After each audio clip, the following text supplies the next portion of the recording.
Next topic, let's talk about implement data center integration.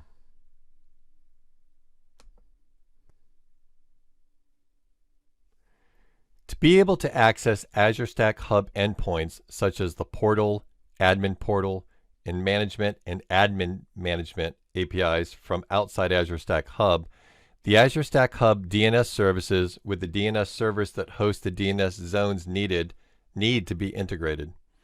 This diagram walks through the resolution process.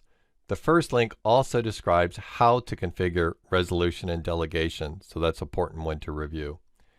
At least one reachable DNS forwarder is necessary for the Azure Stack Hub infrastructure to resolve external names. A DNS forwarder must be provided for the deployment of Azure Stack Hub. That input is used for the Azure Stack Hub internal DNS servers as a forwarder, and it enables external name resolution for services like authentication, marketplace management, or usage. You have to use the privileged endpoint, or PEP, to update the DNS forwarder in Azure Stack Hub. We will cover that in a later section. It is important to understand how to access the PEP. The public VIP network uses a pool of addresses and assigns /32 networks for tenant workloads. These /32 IPs are advertised as an available route via BGP or Border Gateway Protocol. The Azure Stack infrastructure reserves the first 31 addresses from this public VIP network, while the remainders are used by the tenant VMs or virtual machines. The network size on this subnet can range from a minimum of /26, which equates to 64 hosts, to a maximum of /22 or 1022 hosts. It is recommended to plan for a /24 network. The /20, which is 4096 IPs network, is private to the Azure Stack region. In other words, it doesn't route beyond the border switch devices of the Azure Stack system. It is divided into multiple subnets, such as a storage network, which is a /25 or 128 IPs network, used to support the use of storage spaces direct and server message block or SMB storage traffic and VM live migration.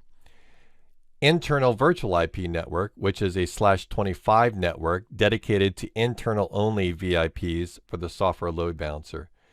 A container network, which is a /23 or 512 IPs network dedicated to internal only traffic between containers running infrastructure services. Again, make sure you review and understand the IP address breakdowns on this diagram by pausing here or looking back on the reference links. Firewalls can help defend against things like distributed denial of service attacks, or DDoS, intrusion detection, and content inspection. For enterprise organizations, the external network can be the existing corporate network. Network address translation, or NAT, is the recommended method to allow the deployment virtual machine, or DVM, to access external resources and the internet during deployment, as well as the Emergency Recovery Console VM, which is known as the ERCS, or the privileged endpoint, the PEP, during registration and troubleshooting. In an edge deployment, Azure Stack Hub is deployed directly behind the edge router or the firewall. In an enterprise intranet or perimeter deployment, Azure Stack Hub is deployed on a multi-zone firewall or in between the edge firewall and the internal corporate network firewall. Its traffic is then distributed between the secure perimeter network, or DMZ, and an unsecure zone. With a connected deployment, you can choose between Azure Active Directory or Active Directory Federation Services, also known as ADFS, for your identity store. A disconnected deployment with no internet connectivity can only use ADFS. Your identity store choice has no bearing on tenant virtual machines. Tenant virtual machines may choose which identity store they want to connect to depending on how they'll be configured, such as Azure Active Directory, Windows Server Active Directory, domain join, workgroup, and so on. This is totally unrelated to the Azure Stack Hub identity provider decision.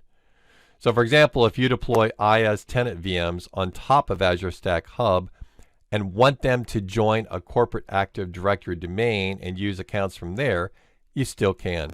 You aren't required to use the Azure AD Identity Store you select for those accounts.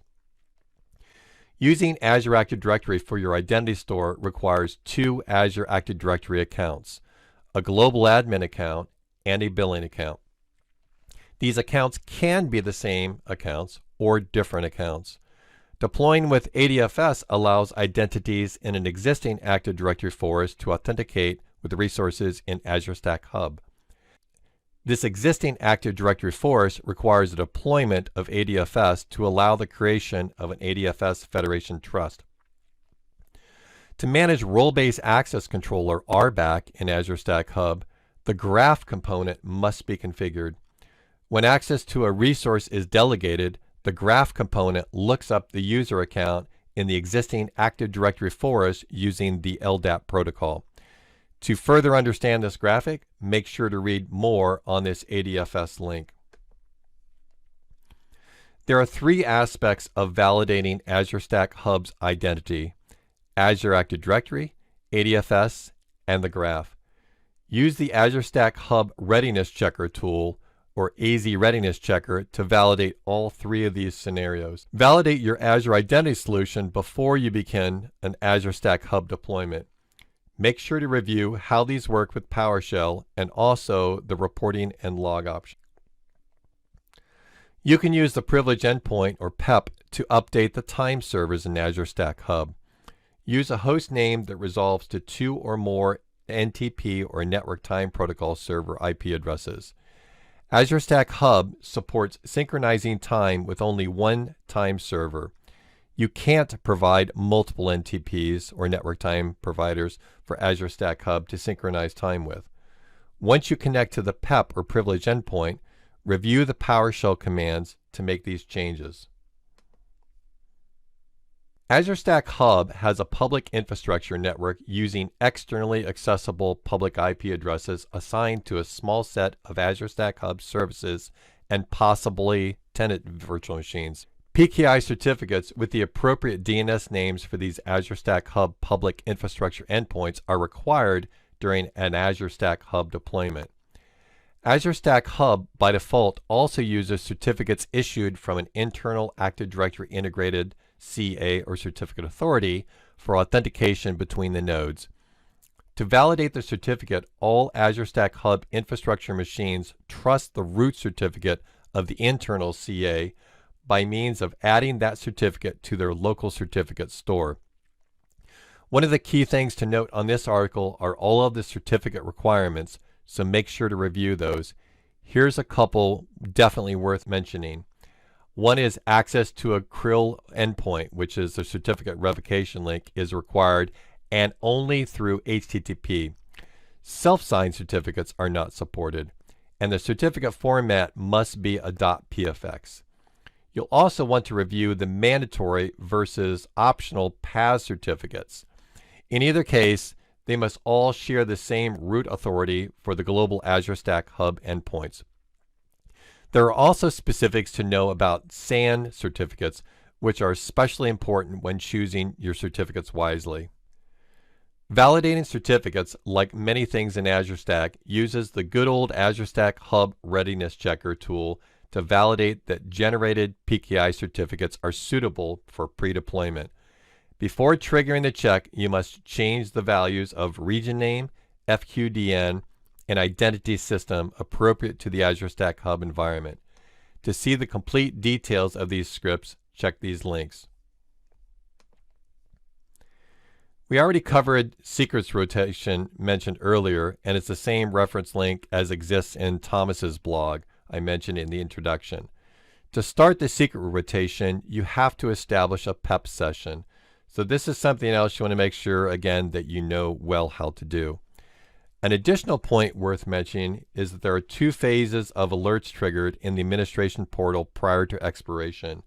There's a 90 days before expiration, a warning alert is generated, and 30 days before expiration, a critical alert is generated.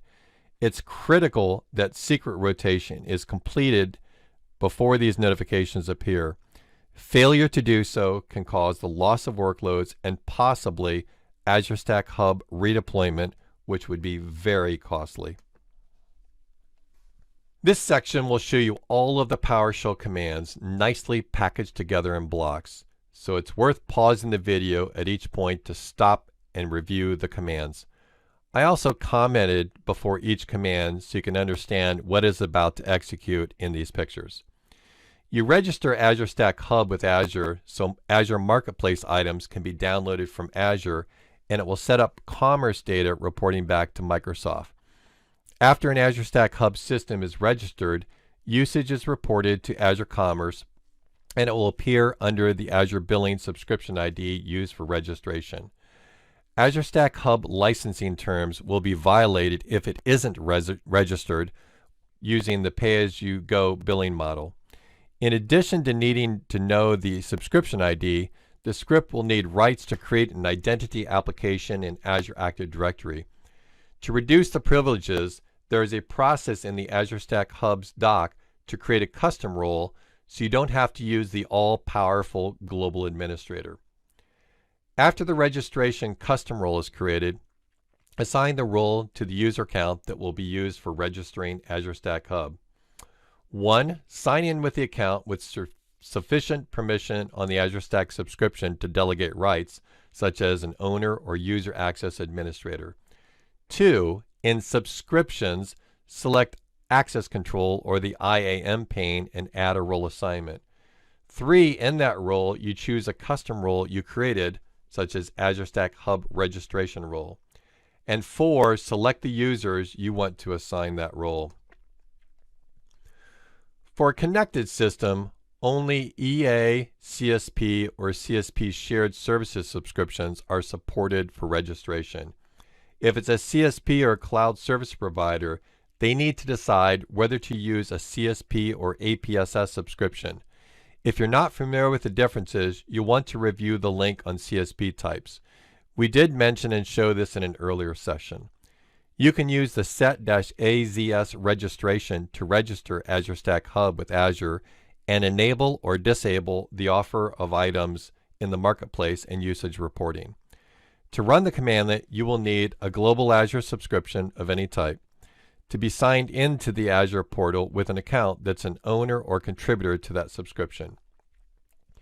You can use the region management tile in the admin portal to verify that the Azure Stack Hub registration was successful. This tile is available in the default dashboard in the administrator portal. The status can be registered or not registered. If it shows registered, it also shows the Azure subscription ID that you use to register your Azure Stack Hub, along with the registration resource group and name. You can also verify if your registration was successful by using the Marketplace Management feature. If you see a list of Marketplace items in the Marketplace Management blade, your registration was successful. However, in disconnected environments, you can't see Marketplace items in Marketplace Management until you've completed those steps we described earlier to sideload them. If the registration didn't succeed, you must re-register. Also, if you want to change the billing model, how features are offered, or you want to re-register your instance, you call the registration function to set the new values. You don't need to first remove the current registration.